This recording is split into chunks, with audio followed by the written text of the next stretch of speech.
Jake Sullivan stood motionless outside the royal chamber, doing his best to ignore the ache spreading through his shoulders. The armor wasn't helping. The Kethal-designed combat suit had been modified for human proportions, but modified clearly meant someone had looked at a human anatomy chart for 3 seconds and declared the problem solved. The reinforced shoulder plates sat too high. The chest section felt like it had been built around a refrigerator. Every movement reminded Jake that this gear had originally been designed for warriors nearly a foot taller and twice as heavy as he was. 8 years as a Marine had taught him how to endure discomfort. But this armor was testing that lesson. The palace corridor stretched endlessly in both directions. Walls of polished violet stone reflected the glow of floating light spheres that drifted near the ceiling like miniature moons. The air carried the faint scent of exotic flowers and expensive incense. Everything about the palace screamed wealth, power, and excess. Even the hallway was oversized. The Kethal Empire built everything on a grand scale because its people averaged 7 feet in height and seemed physically incapable of doing anything modestly. At exactly 6 feet tall, Jake often felt like a teenager wandering through an adult world. Not that he'd ever admit it. He maintained his post, eyes forward. Alert. Professional. Unmoving. A shadow passed across the floor. Then came a familiar voice. "Still standing, human?" Jake suppressed a sigh. "Commander Vrek." Of course.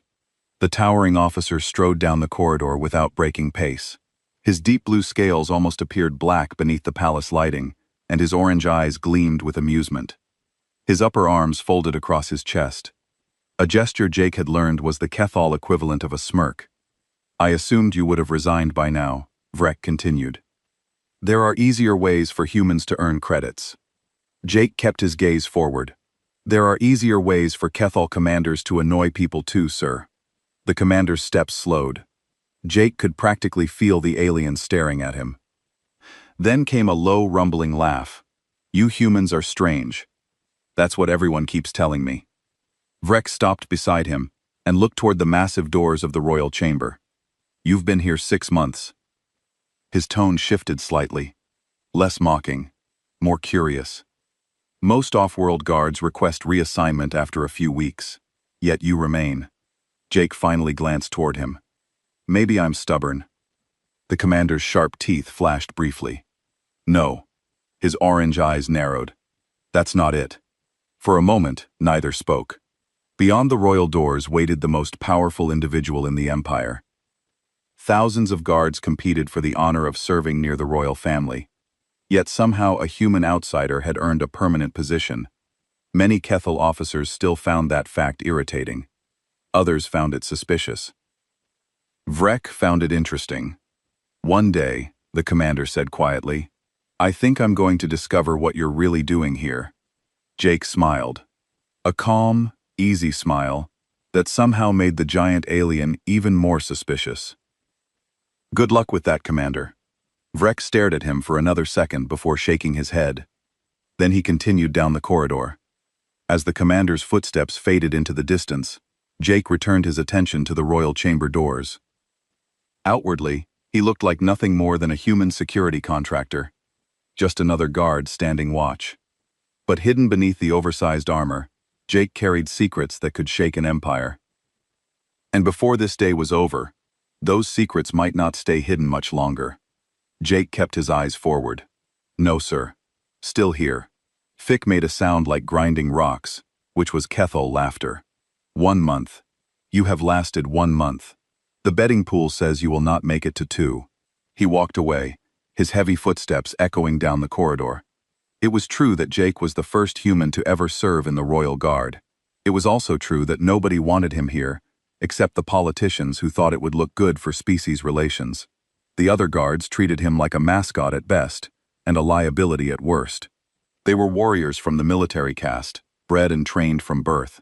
Jake was just some human who'd signed a contract. The door behind him slid open with a soft hiss. Jake turned to see Queen Zerthal step into the hallway. She was smaller than most Kethal, only about 6.5 feet tall, and young by their standards. She'd been queen for less than a year since her mother had died from a wasting sickness that their doctors couldn't cure. "Guard Sullivan," she said. her voice carrying that musical quality that all Kethal had. They had 3 vocal cords instead of 2, which let them hit notes humans couldn't. "You may walk with me to the garden." "Yes, Your Majesty." Jake fell in to step beside her, his hand resting on the plasma rifle at his side. 2 other guards joined them from their post down the hall, flanking them at a distance. They didn't acknowledge Jake's existence. The Queen walked slowly, her long robes trailing behind her.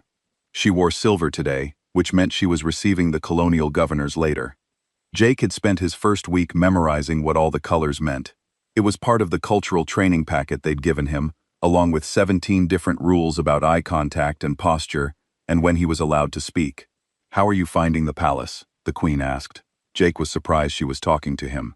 Usually the guards were furniture meant to be ignored. "It's impressive, Your Majesty. Very different from Earth." "I have never seen Earth," she said. "Is it true that your planet has water covering most of its surface?" "Yes, Your Majesty. About 70%. Remarkable." She paused at a window that looked out over the capital city.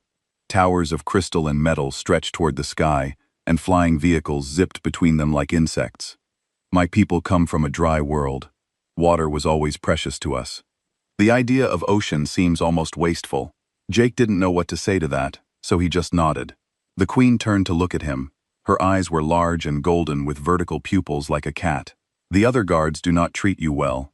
It wasn't a question, but Jake answered anyway. "They're professional, Your Majesty." "You are kind to say so."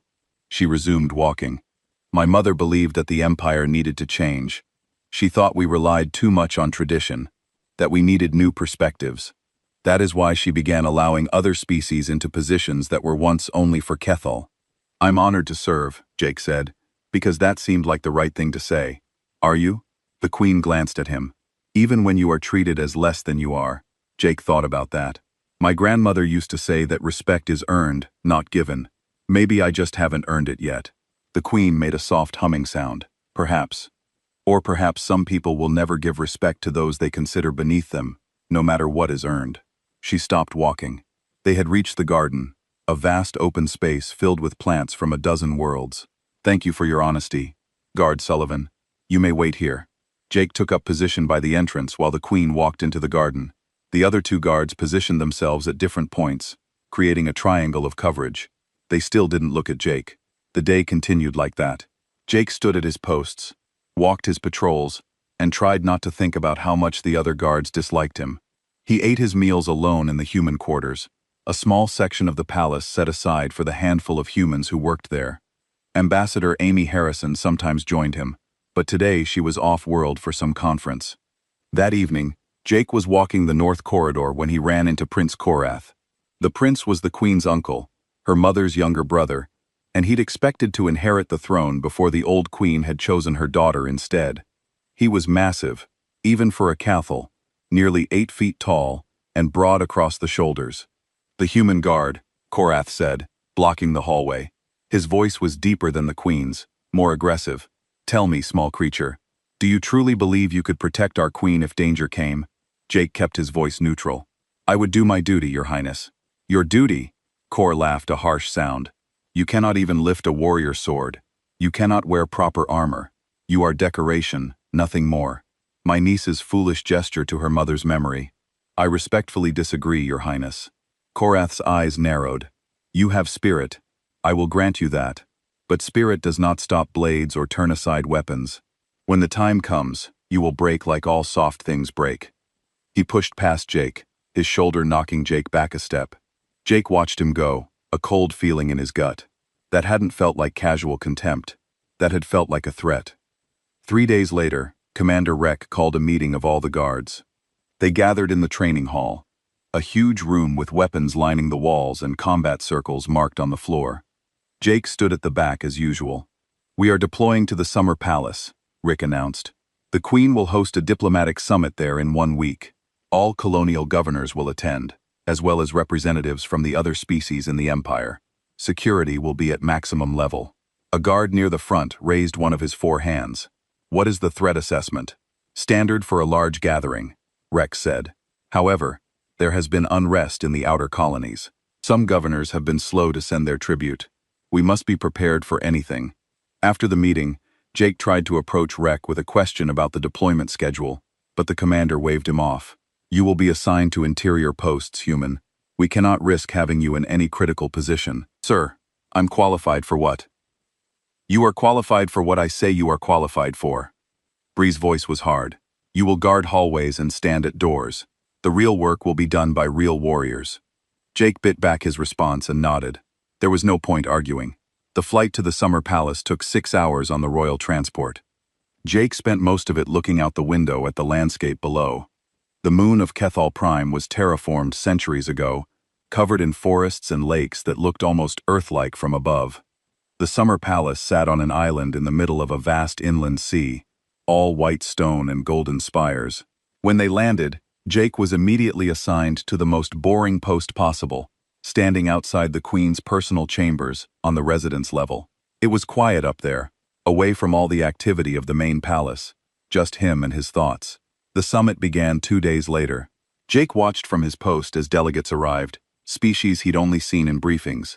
The Cathal governors came with their entourages, each trying to outdo the others in displays of wealth and power. Prince Korath arrived with the largest group of all, nearly 50 attendants and guards of his own. Something about it bothered Jake, but he couldn't put his finger on what. He mentioned it to Amy Harrison when she passed by his post. You're paranoid, she said, but she was smiling. That's why you're good at this job. Just a feeling, Jake said. Trust your instincts. Amy's smile faded a bit, but don't do anything rash.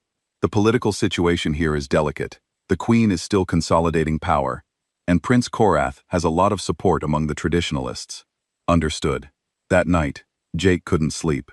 He lay in his quarters, staring at the ceiling, thinking about the prince's words in the hallway. When the time comes, you will break like all soft things break. Had that been a general insult or something more specific? He got up and checked his gear. Rifle charged, armor sealed properly, emergency beacon active. Everything was as it should be, but the uneasy feeling remained. The ceremonial dinner was scheduled for the next evening. All the delegates would be there dressed in their finest. It was meant to be a show of unity, the Queen presiding over her empire like her mother had done. Jake was assigned to stand guard in the corridor outside the Great Hall. He could hear music and voices from inside, the sound of hundreds of beings gathered for a feast. The commander Vrek and his best warriors were. The Great Hall was chaos. Jake fought his way through the smoke and debris, his rifle barking as he moved.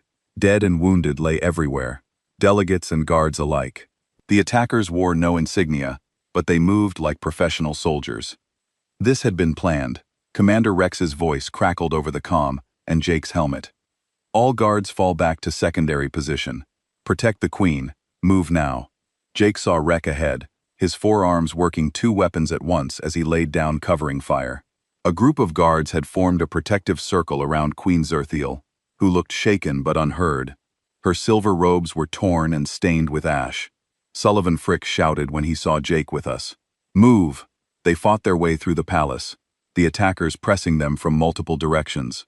Jake realized with cold certainty that the enemy knew exactly where they were going. Every turn they took, every corridor they tried, there were more black-armored soldiers waiting. The bunker, Rex said over the comm. We make for the secure bunker below the palace. Once we are sealed inside, we can call for reinforcements. The bunker was 3 levels down, accessed through a hidden entrance in the royal wing. Jake had studied the palace layout during his training, but he'd never actually been inside the bunker. It was supposed to be impregnable, able to withstand anything short of orbital bombardment. They reached the entrance, a section of wall that looked like every other section of wall, until Rek pressed his hand to it. The stone slid aside, revealing a stairway leading down into darkness. Emergency lights flickered on automatically. Go, Breck ordered. 6 guards went first, weapons ready. Then the Queen, supported by 2 more guards. Then Rek and the remaining warriors with Jake bringing up the rear. The stairway was narrow and steep, designed to be defensible. Jake kept his rifle pointed back the way they'd come, expecting attackers to pour through the entrance at any moment, but none came. The entrance sealed behind them with a heavy thunk. They descended in near silence, just the sound of footsteps and heavy breathing. The Queen hadn't said a word since the attack began. Jake caught glimpses of her face in the emergency lighting. She looked scared, which made sense. Someone had just tried to kill her in her own palace. The bunker itself was bigger than Jake expected. It was a series of connected rooms, carved out of solid rock with reinforced walls, and a single entrance that was protected by a blast door thick enough to stop a tank. The main room had communications equipment, weapons racks, and supplies for a prolonged siege. "Secure the entrance," Rick commanded. 4 guards took up positions by the blast door, while the others spread out through the bunker, checking the other rooms. The Queen sank into a chair, her hands shaking. Jake stayed near the door, his rifle ready. Something felt wrong. The attack had been too coordinated, too precise, and why had the attackers let them reach the bunker so easily? Falk was at the communications console, his multiple hands working the controls, sending distress signals now. "The nearest military base is 4 hours away. We need to hold until they arrive." One of the guards approached Rek and spoke in the Cathal language.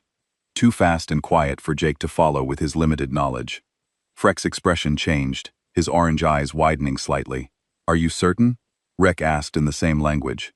The guard nodded and handed Rek a small device.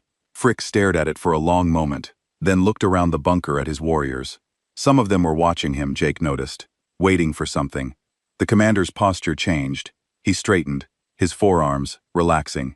"Guards," he said, "prepare to move out." Jake blinked. "Sir, move out where?" Frake didn't look at him. "There is a secondary exit. We cannot remain here." "But you just said the bunker was secure," Jake protested. "You said we'd wait for reinforcements." "Plans have changed, human." Rex's voice was flat, emotionless. "We are leaving now." The Queen stood up, confused. "Commander, I do not understand. Is there a threat to the bunker? Your Majesty, please trust me. We must go." Bray gestured to his guards.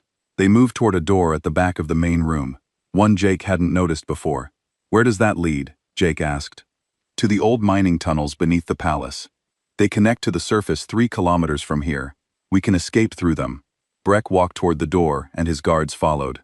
Jake's instincts screamed at him. "And what about the people attacking the palace? Won't they be watching those tunnels too?" Frick paused. For a moment, Jake thought he saw something in the commander's eyes. Regret, maybe. Or pity. "That is not your concern, human. Sir, with respect, our job is to protect the Queen. Running away seems your job is to follow orders." Rex's voice was hard now. "Or do humans not understand duty?" The other guards were already at the tunnel entrance. One of them had opened the door, revealing darkness beyond. They filed through quickly, professionally, like they'd practiced this. Jake looked at Queen Zerthal. She was watching Rek with growing alarm. "Commander, why are your guards leaving without me?" Vic didn't answer. He just turned and walked toward the tunnel door. "Commander." The Queen's voice was sharp now, commanding. "I order you to answer me." Vree stopped at the threshold. He turned back, and Jake saw it clearly now in his face. "Shame. I am sorry, Your Majesty. Truly. But some battles cannot be won. Some causes are already lost." "What are you saying?" The Queen took a step forward. "You are my royal guard. You swore oaths to protect me." "Oaths are words," Rex said quietly. "Words do not stop plasma rounds. They do not feed families, or protect them from reprisal. Prince Korath offered us a choice. Stand with you and die, or stand aside and live. We chose life." The Queen's face went pale, her skin shifting to a lighter shade of blue. "Korath, this was my uncle's doing. He has the support of the military caste, and most of the colonial governors. Your mother's reforms angered too many powerful beings. This coup was inevitable." Rick looked at Jake. "The human guard may leave with us. We bear him no ill will. He is not Cathal. This is not his fight." Jake tightened his grip on his rifle. "You're abandoning her." "We are surviving." Rex said there is a difference. Corps forces know exactly where this bunker is. They will breach it within the hour. Anyone inside will die. I am offering you a chance to live, human. Take it." The other guards were already through the tunnel entrance. Vrey took one last look at the Queen, something like regret crossing his face. Then he spoke in English, his accent thick but understandable. "Your honor will be your death, human. This was always the plan." He stepped through the doorway and sealed it behind him. Jake heard locks engaging, heavy bolts sliding into place. The tunnel was one way. There would be no following them. For a long moment, there was silence in the bunker. Jake and the Queen stood alone in the main room, the reality of the situation sinking in. "They left," the Queen said softly. Her voice sounded hollow. "My own guards, warriors who swore sacred oaths. They just left. Jake checked his rifle charge. 80%. He had 3 spare power cells in his armor. Good for about 400 shots total. The bunker's weapons rack had more weapons, more ammunition. It wasn't much, but it was something. Your Majesty, Jake said, moving to the blast door controls. Do you know how to work the bunker systems? The Queen looked at him confused. What? The defenses, the sensors, the door controls. Can you operate them? Yes. I was trained in emergency protocols. But Guard Sullivan, you should go take the tunnel. You can still check. No, ma'am. Jake began checking the blast door's integrity. It was solid, but Vree had been right. If Korth's forces knew where the bunker was, they could breach it given enough time and firepower. I'm staying. Why? The Queen moved closer to him, her golden eyes searching his face. You owe me nothing. Commander Vrek was correct. This is not your fight. You are human. You can walk away from this and no one would blame you. Jake thought about that. She was right in a way. He'd known the Queen for all of 4 weeks. He'd signed a contract for a security job, not a suicide mission. He could try to find another way out, maybe surrender to Korath's forces, and claim he was just following orders. But then he thought about his grandmother who'd raised him after his parents died. She'd been a tough woman, a veteran herself. And she taught him that character was what you did when no one was watching. When there was no reward, no recognition, no guarantee of success. Character was doing the right thing, because it was right, not because it was easy. Ma'am, I was a Marine before I took this job. Jake said, we had a saying, we don't leave people behind. Doesn't matter if they're American or not, human or not. If someone needs help and I can give it, I stay. You will die. There were tears in the Queen's eyes now.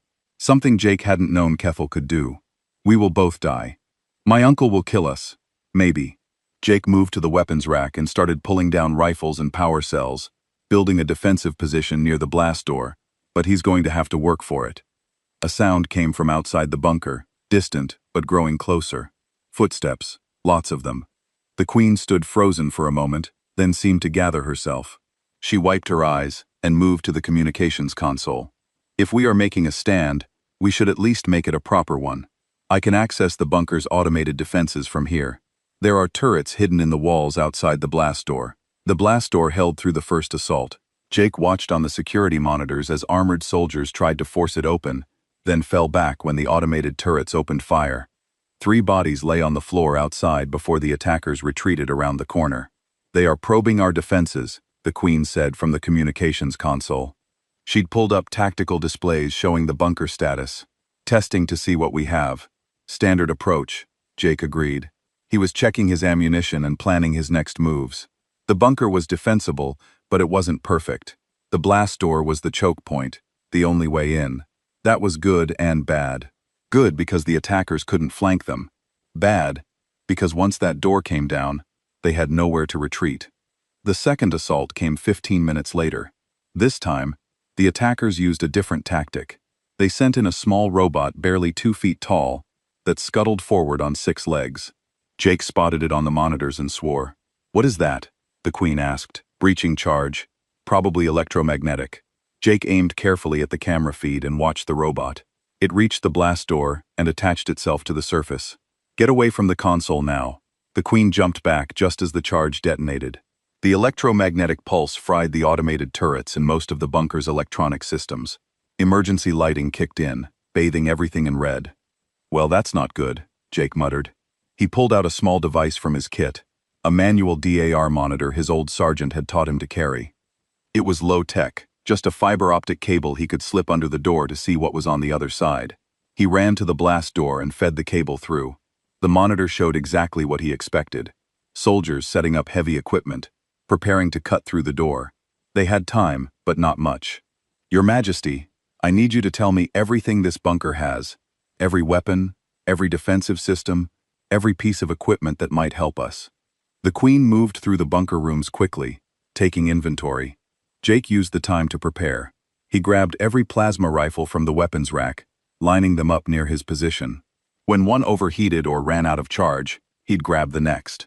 He found grenades, flashbangs, even some old projectile weapons that used physical ammunition instead of energy. There are emergency rations for 30 days, the Queen called from the storage room. Supplies, Water recycling systems. She emerged with her arms full of equipment. And these? I am not sure what they are. Jake looked at what she was carrying. Proximity mines. Excellent. He took them and started placing them in strategic locations around the bunker's entrance. If the attackers breached the door, these would give them a nasty surprise. The Queen watched him work. You have done this before. Fought against overwhelming numbers. Different circumstances. But yeah. Jake armed another mine and positioned it carefully. Did 3 tours in hostile territory back on Earth. You learn to work with what you have. I have never been in combat. The Queen's voice was quiet. I was trained for diplomacy for statecraft. My mother believed the age of warrior queens was past. She might have been right. In a better world, Jake finished with the mines and moved back to his firing position. But this isn't that world. Not right now. The cutting equipment outside started up. Jake could see the bright glow through the monitor as industrial lasers began slicing through the blast door. The metal was thick, reinforced with compounds designed to withstand tremendous force. But given enough time, anything could be cut. How long? The Queen asked. 3 hours, maybe 4. Depends on their equipment. Jake checked his rifle again. It was a nervous habit, something to do with his hands. Your Majesty, I need to know something. Is there anyone out there who might help us? Any allies? Any ships in orbit? Anything? The Queen thought for a moment.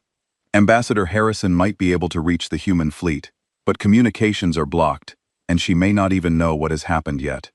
The bunker sent out a distress signal before the EMP, right? Yes, but if my uncle controls the military, he controls the signal relays. He could have intercepted it or blocked it entirely. Jake nodded. That's what he figured. They were on their own. An hour passed. The cutting continued steady and methodical. The Queen sat with her back against the wall, watching Jake prepare. He'd built a defensive position out of equipment crates, giving himself cover and multiple angles to fire from. He'd set up a fallback position too, deeper in the bunker in case the first position was overrun. May I ask you something? The Queen said suddenly. Sure. What is Earth like? I have seen images, but images do not tell me what it feels like to be there. Jake smiled a little, thinking about home. It's beautiful. Lots of water, like you said. Blue skies, green forests, mountains, and deserts. And everything in between. Where I grew up in Colorado, you could see mountains from our house. Snow on the peaks. Even in summer. Do you miss it? Every day, Jake looked at her. Do you miss anything from before all this? The Queen was quiet for a moment. I miss my mother. She was not always a good queen. I think she made enemies with her reforms. But she tried to make the empire better, more fair. She believed that strength should protect, not dominate. She sounds like a good person. She was. The Queen wiped at her eyes again. I wish I could have had more time with her to learn to understand how to rule as she did. I feel as though I am playing at being queen, wearing her crown without earning it. You're earning it now, Jake said, standing here when you could have surrendered. That takes guts or foolishness. Sometimes they're the same thing. Jake grinned. My grandmother used to say that bravery is just fear that said its prayers and got to work anyway. The Queen actually smiled at that. I like your grandmother. She sounds wise. She was tough as nails. Raised me by herself after my parents died in a transport accident. Never complained, never gave up. Just kept going day after day. Jake checked the monitor again. The cutting was about halfway through. She's the reason I became a Marine. She said the world needed people who would stand up when it mattered. And is that why you are standing up now for me? Jake thought about how to answer that partly, but also because it's the right thing to do. Your uncle murdered people tonight, innocent delegates who came here in peace. He betrayed his own family. Someone needs to tell him that's not okay, even if all I can do is make him work harder for his victory. The Queen stood and came to the defensive position. Teach me to shoot, ma'am. If we are making a stand, I will not simply hide behind you. Her golden eyes were determined. Show me how to use these weapons. Jake hesitated, then nodded. Okay, come here. He spent the next hour teaching Queen Zerthal the basics of marksmanship, how to hold the rifle, how to aim, how to compensate for recoil. She was a quick learner, her 4-fingered hands adapting to the weapon grips more easily than he expected. The key is smooth trigger pull, Jake explained. Don't jerk it. Squeeze gently like you're holding something delicate. The Queen practiced her grip, her stance improving with each repetition. How do you remain so calm? We are about to fight for our lives. And you are teaching me as though we have all the time in the world. Panicking doesn't help anyone. Jake adjusted her elbow position. In combat, you focus on what you can control. Your breathing, your aim, your movement. Everything else is just noise. They practiced until the Queen could hit a target across the bunker with reasonable accuracy. It wasn't much, but it was better than nothing. And Jake could see it helping her, giving her something to focus on besides fear. The cutting equipment outside suddenly stopped. Jake checked the monitor and felt his stomach drop. The door was almost through. He could see light from the other side now. A thin line around the edges of the cut. They're about to breach, he said. Get to the fallback position. No. The Queen picked up a rifle and took position beside him. I am not hiding. Not anymore. Jake wanted to argue, but there wasn't time. He could hear voices outside, orders being shouted. The attackers were preparing for their assault. Stay behind cover, he said. Don't expose yourself. Aim for center mass and keep firing until they stop moving. If I tell you to fall back, you fall back. Understood? Understood. The blast door groaned as something hit it from outside. Once, twice. On the third hit, the cut section fell inward, with a crash of metal on stone. Soldiers poured through the opening. Jake opened fire immediately, his rifle sending plasma bolts into the mass of bodies. The proximity mines detonated, throwing attackers back in clouds of smoke and debris. The Queen fired too, her shots less accurate than Jake's, but still effective at the close range. For 30 seconds, it was chaos. The attackers tried to push through, and Jake cut them down. Bodies piled up in the entrance, making it harder for the next wave to advance. His rifle overheated, and he grabbed another, maintaining steady fire. Then the attackers fell back, dragging their wounded with them. Jake counted 8 bodies that didn't move. His hands were shaking from the adrenaline. Did we win? The Queen asked, her voice breathless. No. Jake was already reloading, replacing power cells. That was just the first wave. They'll be back. And they were. Over the next 2 hours, the attackers came at them again and again. Each assault was different. Testing their defenses from the next assault was different. Instead of rushing through the door, the attackers sent in more robots. Small ones that skittered along the walls and ceiling, equipped with cameras and weapons. Jake shot 3 of them before they could get close, but a 4th got past him and opened fire. The plasma bolt hit his shoulder, spinning him around. Pain exploded through his body, and he dropped his rifle. The Queen screamed and fired at the robot, her shots going wide. Jake forced himself to move, grabbing a pistol from his belt with his good hand and putting 2 rounds through the robot's center mass. It sparked and died. Sullivan, the Queen, was at his side, her hands hovering over his shoulder, not sure what to do. I'm okay, Jake lied. The pain was intense, but the shot had hit his armor's shoulder plate. It was compromised now. The protective material burned through, but it had absorbed most of the blast. His arm still worked barely. You are not okay. You are bleeding. The Queen pulled him back from the defensive position. We need to treat this later. They're coming again, but the Queen ignored him. She grabbed a medical kit from the supplies and forced him to sit. Her hands were surprisingly steady as she applied burn gel to the wound and wrapped it with synthetic bandages. The gel numbed the pain, turning the screaming agony into a dull throb. Thank you, Jake said. You have been wounded defending me. It is the least I can do. The Queen helped him stand. Can you still fight? Jake tested his arm. It hurt, but it moved. Yeah, I can fight. They returned to the defensive position. Jake checked their remaining ammunition and weapons. 2 power cells for the rifles, 1 for the pistol, a handful of grenades. The situation was not good, Your Majesty, Jake said carefully. I need you to consider something. What is it? They're going to breach this position eventually. When they do, I want you to surrender. The Queen stared at him. What? You're the Queen. You're valuable alive. Kor might have you killed eventually, but he'll keep you alive at first. That gives people time to mount a rescue, or for the political situation to change. Jake met her eyes. Me? I'm just a human guard. I'm expendable. But you're not. No. The Queen's voice was firm. I will not surrender and leave you to die alone. Ma'am, no. You stayed with me when everyone else ran. You fought beside me when you had every reason to flee. I will not abandon you now. We stand together, or we fall together. Jake wanted to argue more, but the determination in her voice stopped him. She meant it. She was going to see this through to the end, whatever that end looked like. "All right then," he said together. Prince Kor's voice came over the calm again. "My dear niece, you have fought admirably. Longer than I expected, I will admit. Your human guard has proven more capable than I anticipated. But this ends now. I am bringing in heavy weapons. In 10 minutes, what remains of that door will be obliterated.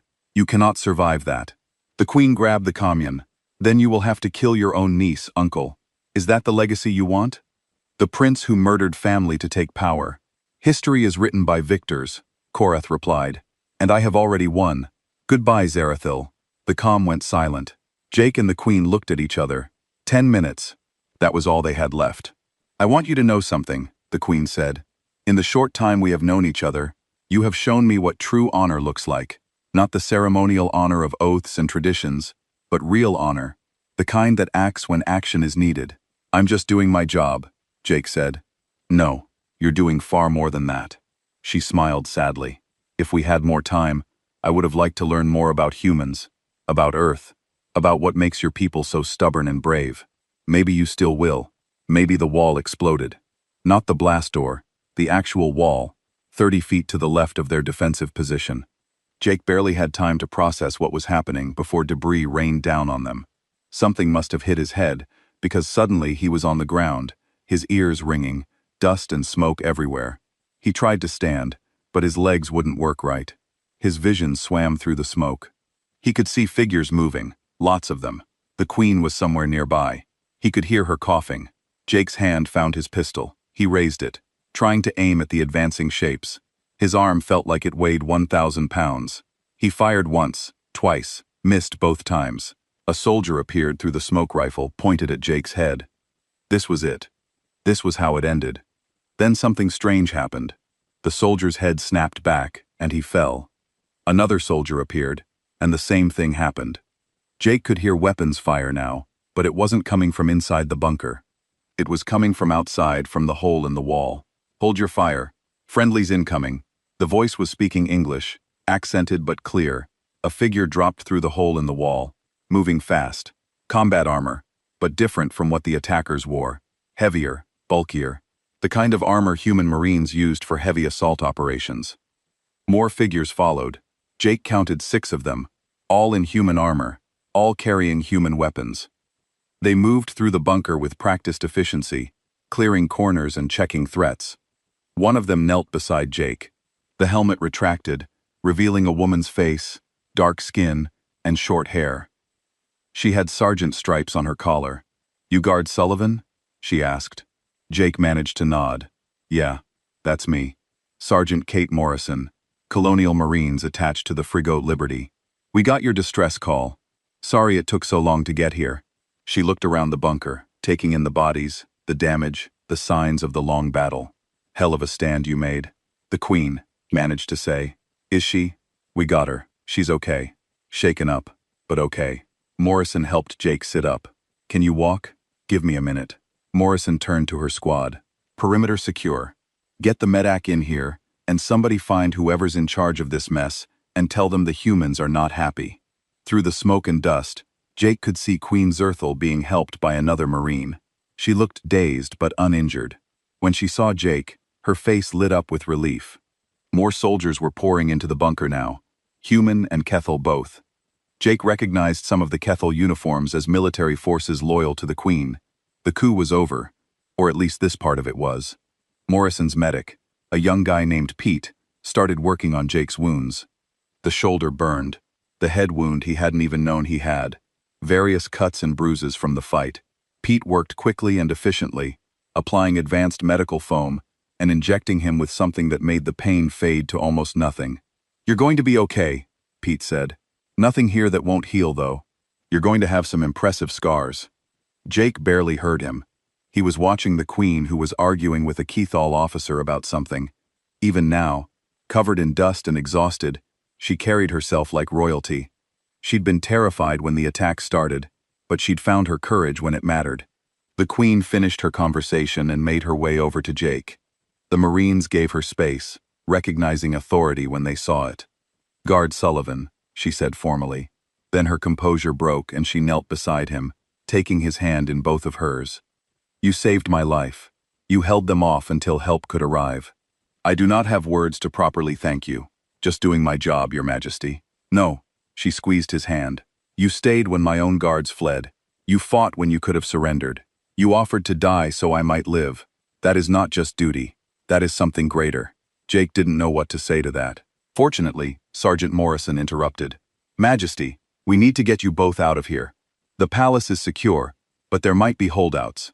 Captain Parker has the Liberty in orbit, and he's not taking chances." The Queen nodded and released Jake's hand. "Of course, but I go nowhere without Guard Sullivan." "Wouldn't dream of separating you, ma'am," Morrison said with a smile. They helped Jake to his feet. He was unsteady, but he could walk with assistance. The Marines formed a protective escort as they moved through the bunker and up into the palace proper. The damage was extensive. Bodies lay everywhere. Attackers and defenders both. Fires still burned in some sections. Jake could hear distant weapons fire as pockets of resistance were cleared out. In the main courtyard, a human dropship waited, its engines idling. The pilot waved them aboard. As they climbed the ramp, Jake looked back at the summer palace. It had been beautiful once. Now, it was a war zone. The Queen sat beside him in the dropship, still holding his hand. Neither of them spoke during the short flight up to the Liberty. There would be time for words later. For now, they were both just trying to process everything that had happened. The Liberty was a small ship by military standards, a frigo designed for fast response and patrol duties. But to Jake, stepping into its clean corridors with its human crew and familiar smells, it felt like coming home. Captain Ben Parker met them in the medical bay. He was an older man, gray hair and sharp eyes, wearing a uniform that had seen better days, but was clean and pressed. He saluted the Queen formally. "Your Majesty, welcome aboard the Liberty. I wish the circumstances were better, as do I, Captain, but I am grateful for your timely arrival." The Queen looked tired, her earlier strength fading now that the immediate danger had passed. "How did you know to come?" "We intercepted your distress signal about 4 hours ago. It was garbled, but we got enough to know something was wrong. I contacted the capital city. Looked different when they returned. Banners hung from every building. The royal colors displayed prominently. Crowds lined the streets. Keithel citizens who wanted to see their queen return. They cheered as the royal transport passed. A sound like thunder that echoed off the crystal towers. Jake stood beside the queen in the transport, wearing new armor that had been specially made for him. It was a blend of human and Kethal design, lighter than what he'd worn before, but stronger. On his chest was a symbol he didn't recognize. 4 interlocking circles. "What does this mean?" he'd asked when they presented it to him. "It is the mark of a Queen's champion," Ambassador Harrison had explained. She'd met them at the spaceport looking relieved and tired. "It hasn't been used in 300 years, but Zarathil is reviving the tradition. You're the first human to ever wear it." Now, riding through the capital with the crowds cheering, Jake felt the weight of that symbol. He wasn't just a guard anymore. He was something else, something that bridged the gap between species. The royal palace in the capital was bigger than the summer palace. All sweeping architecture and ancient stone. The throne room could hold 1,000 beings easily, and today, it looked like it was trying to. Every noble, every governor, every person of importance in the empire had come to witness what happened next. Jake stood at attention beside the throne as Queen Zerthal addressed her people. Her voice was strong, carrying through the hall with that musical quality that Kethal voices had. She spoke in her own language, but Jake's translator earpiece gave him the words. "My people," she said, "we have survived an attempt to destroy everything my mother built, an attempt to return us to the old ways where power was held through fear and strength alone. But we did not survive because of our weapons or our armies. We survived because of loyalty, because of honor, because one being chose to stand when he could have fled." She gestured to Jake and every eye in the room turned to him. He tried not to squirm under the attention. "This human, Jake Sullivan, was my guard for only 1 month. He barely knew me. He owed me nothing beyond his contract. Yet, when my own warriors abandoned me, when beings who had sworn sacred oaths chose their lives over their duty, this human stayed. He asked for nothing. He expected no reward. He simply refused to leave someone in need." The Queen stood from her throne and descended the steps. The crowd murmured in surprise. This wasn't part of the planned ceremony. "Kneel, Guard Sullivan," she commanded. Jake knelt, his heart pounding. He had no idea what was coming. The queen drew a ceremonial blade from her robes, a beautiful weapon with a curved edge that shimmered like water. She touched it to each of his shoulders, then to his forehead.